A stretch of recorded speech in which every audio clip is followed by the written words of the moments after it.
If you are using our integrated credit card service, you can charge the credit card directly through the software.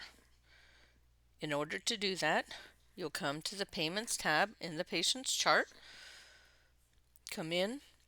If this is a self-pay patient and you've already indicated your self-pay rates for different visit types, you could come in and just click the action button on that line. It would immediately show up for the payment for that amount, put in their information, and submit to the payment.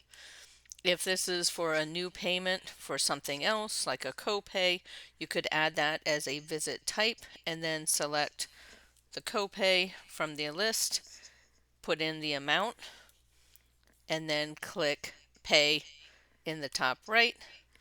It will put in for that $20 or whatever you had put into the box, and click submit to payment, and it will go through as a payment.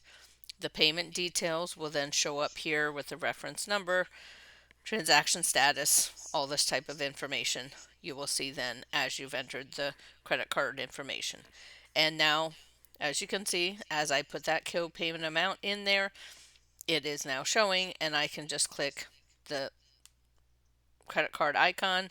It will have the amount, and I could submit it automatically.